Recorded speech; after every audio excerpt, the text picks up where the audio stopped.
All right, we're going to hammer out some bonus content here. We are going to talk about the newly what do you call it? Newly installed, whatever the kind of actual nomenclature for that would be. Yeah. It's called the Northwest Housing Preservation Ordinance is what we're talking about here. So Yeah.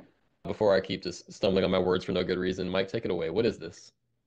Just as background, in Chicago, we've had this issue of kind of density and affordable housing and this kind of back and forth and the trend that you've seen in your activity in real estate where there tends to be older multi-unit frame homes that are getting torn down and replaced with single family homes that are much more expensive and offer new construction or offer more in terms of tax dollars. And these are very popular homes. People want to live in Chicago. They're great in a lot of ways. It hurts it hurts the city of Chicago in a couple of different ways. First, affordable housing. It's a big issue in Chicago. It's hard to find a property that is affordable from a renting standpoint. It's making a lot of people leave the city. It makes a lot of people who have lived in Chicago for a long time have to leave. So we've had this issue in many different parts of the city. In a very particular area on the northwest side here, which is this 6 mile area, we've had a lot of teardowns. We've had a lot of people who have lived in the building that is going to be torn down for a long, long time. And we have a lot of development. And those three things, from an aldermanic prerogative standpoint, are troubling. There's no real way to resolve it because you can't say no to new construction. If somebody sells their home to somebody, that's it. The city has some control as to what is being built there, but the city can't necessarily make someone not sell their home. And so over the years, we've had an influx of tear downs, and the city of Chicago has done a great job of making sure the quality of construction is of high standards. The building permit department, the Department of Buildings, they've done a wonderful job of making sure that there aren't any, as what we'd call McMansions or homes that aren't really built to last. But geographically, it became tough because there were a lot of people living in this 6 mile radius, and there are a lot of people that want to live in this area and build single family homes. So the solution is, let's slow this down. Let's keep everybody on the same page, and let's give the people who have lived there a while, or tenants, the opportunity to buy some of these homes. And so we've got what I would consider to be a bit revolutionary in terms of city statutes. This is pretty unusual. A lot of different parts of the city have tried to deal with this in different ways. Most of them have dealt with stricter, more rigorous building and construction standards. In most parts of the city, it's not even really just up to the city. There's usually a neighborhood association that will vet the developer and what he or she is going to build. So the neighborhood associations have offered this sort of initial phase, and then usually at the aldermanic stage, they'll give the thumbs up or thumbs down or any adjustments needed. Here we have the city council in October basically coming together and saying there's going to be some new rules for developers. There's going to be a demolition permit surcharge. This used to be around $15,000. They're increasing it to $60,000. Or if it's a larger building, there's a different scale of how that's going to be calculated, but that can go Yeah, up let me to see hundreds it. of thousands of dollars. I don't know if I have a bunch of different documents on this. I forget which is which, but anyway, this doesn't seem to be it. But anyway, yeah, sorry. It's Oh, wait, no. 5,000 to 20,000 per dwelling unit. So if Okay. it could be hundreds of thousands of dollars. Now, this isn't hmm meant to be a deterrent necessarily. It is a bit of a revenue generator for the city, of course, but for at least the next 5 years, there's going to be this demolition permit surcharge. So there's an extra fee to have a home or property demolished in this area. That's the beginning part. Now, that's not necessary. If you're going to rebuild a property at this scale, like some of these multi-unit buildings, they're still making money. And these developers are not losing money on these transactions. I don't think that's going to be much of a deterrent. hmm So I do think that there's going to be some concern over how much that's costing, and maybe that's adjusted elsewhere. Maybe that means they don't build the same kind of house. Maybe they price it differently when it's time to sell. But the item that I find to be most interesting here is the expectation or belief that the tenants are going to are going to have a shot at buying this property. And that's the part that's going to be a little bit tricky. There's this right of first refusal. If somebody is selling a property in this area and it qualifies, so it's either a multifamily property or an existing residential building, depending on how it qualifies within the ordinance, a tenant has the opportunity to essentially match the price to purchase the property. Now, there's a series of notice requirements that are necessary. Those are going to be difficult for sellers.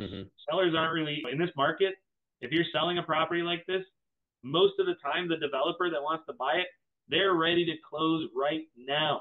They'll give you a cash offer, no inspection, leave all the furniture. We'll take it out when it's time. We're going to tear this thing down anyway. So don't worry about it. I would say not just developers. I mean, just anybody. I mean, even our first second, somebody looking for a 3 flat to do house hacks. The kind of bread and butter, the type of people that we're talking about here, I think this impacts and literally anybody who's transacting in these kinds of properties, regardless of the reason, is impacted by this, right? You know, whether you're going to do a tear down or not. Yeah, absolutely. And the concern, of course, is are buyers willing to wait as long as necessary? Because this right of first refusal, where the tenant can either match it or even assign their right to another party, the notice requirements are pretty strict. There's 30 days notice for 4 or fewer units, or there's 60 days notice for 5 or more units. And so, I mean, think about that. You and I are used to transactions taking place within 30 days, 45 days max. This is just the notice to sell. We're not even talking about the transaction itself. They haven't even qualified for a loan yet. We're just dealing with whether they want to buy the property. And fundamentally, you have to think about if the tenant is renting there in the first place, do they really want to buy this property at all? Is this now going to be used as some sort of negotiation tool for rent or the final months, or whether they're going to get out or whatever? Because now a tenant could theoretically hold up a sale of the property just based on some of these items that are coming up. But the other thing that kind of comes up with something like this is that notification window. It's really hard to get a waiver of that. It's really hard to get a tenant to confirm one way or the other. Most of the time, the tenant's going to think about it for a long time. The process to get a loan takes a long time these days. To find out, number one, whether you qualify, but number two, whether it's going to close, working out the finances for something like that. If they were renting, they probably didn't expect to buy the property that they're renting in. So there's probably not a lot of preparation that most tenants have done to buy the building that they're living in. So the practicality of all this, very, very new. A month in, I'm not aware of any of my clients who are investors or live in that area who have experienced a transaction under the new ordinance, but it's happening, and it's happening in small numbers, but certainly happening, and we'll see how it develops over the years. Yeah, and the ability to basically give their right to purchase to another party, or they can be they made sure to say private or governmental agency or a governmental entity, which I don't know, the conspiracy theory side of my brain that I try to suppress as much as I can, but can't help it sometimes, is wondering, all right, what kind of corruption articles about this are we going to be reading about in 10 years, from just whatever can come of that. But let's say a company paying a tenant to assign a contract. Now the tenant is involved in wholesaling properties, and it opens the door for some wild things to happen potentially. Wherever your brain wants to go with it is whatever. And then I did see that if it's assigned to somebody, or if a tenant buys it, or if it's assigned to somebody else, that it has to remain affordable housing for 30 years after that. Which is an interesting wrinkle in this as well. I think there are a number of pieces to this that are going to tie up transactions in this area. Maybe that's the goal. Maybe the goal is to slow down some of the activity here for the next 5 years and just keep some of the properties that are there. Every neighborhood in Chicago is so unique and different. And to see essentially certain neighborhoods being wiped out, the historical significance, the cultural significance, all of those things are troubling. And who best to make sure that isn't happening than the person that the constituents have voted into office. So I'm certain that there are valid reasons for this to exist. I'm certain that that the community wants something. Yeah, I mean, it passed 44-3, I think I saw. This was clearly a popular thing. It'll be curious to see. I know this is like the pilot program for it. I think they said they were doing some version of this in Woodlawn too, but on a smaller scale. But this Mhm. is a bigger version of it. Yeah, it'll be curious to see if this is something that they want to expand into the rest of the city and just have this be. I'm sure a lot of other wards are looking at this with a lot of anticipation to see how it goes. Yeah, yeah, Like it'll be.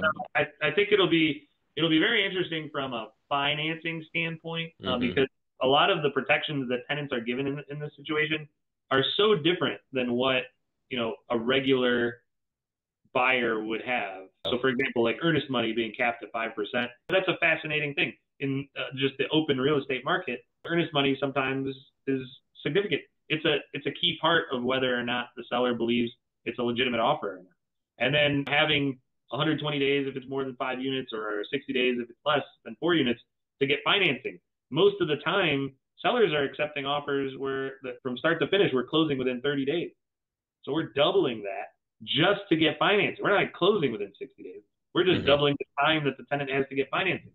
So, and other protections like the seller's not able to ask about financing or their ability to prove their financing, things like that. That's by far my least favorite. That just doesn't seem right. I don't like that at Right. all. It Yeah. certainly opens the door for the tenant to stall this out a little bit. Maybe they don't have a good relationship with their landlord. That Yeah. happens.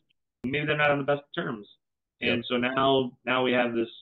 But at the same time, maybe the landlord has been terrible to the tenant. Maybe that's maybe this Definitely. is how it evens out. I don't know. But I think it's too early to tell how it'll play out.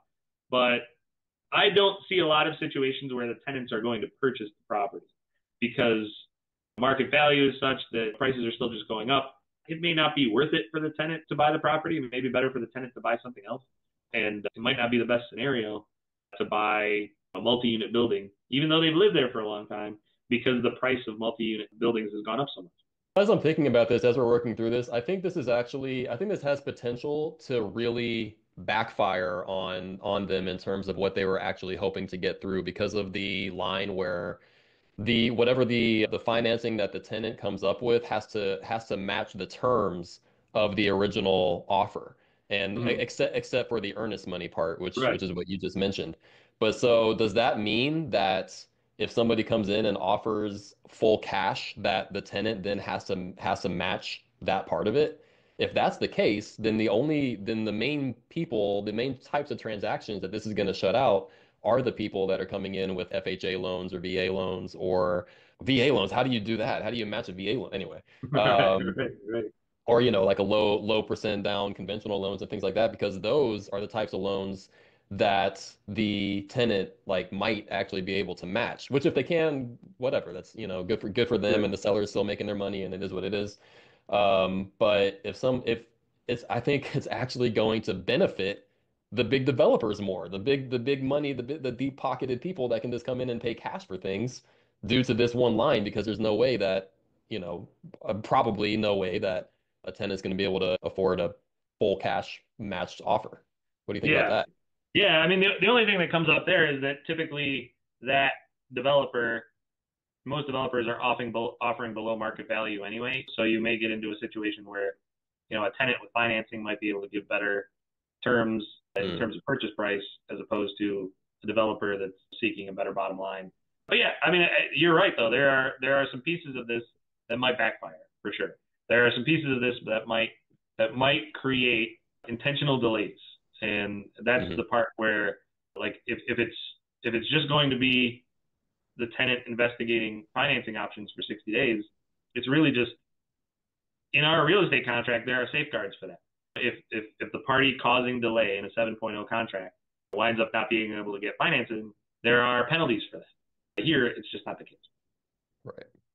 Yeah. And I think that's by far where we're going to see this coming into play the most often is just tenants who are just delaying the transaction because they don't want it to happen. And I think that's like what's going to happen here. And they're just hoping that whoever the buyer is just drops off because they don't want to wait anymore. Yeah. Which that kind of sucks, but I get the I don't know. I have to hold back my own obvious personal bias on this, my own personal and professional bias on this, because I do understand the reasons behind it, and I'm sure I I get all the political reasons and all that. Like I get it. I get the heart behind it, and I agree with a lot of the reasoning for doing something.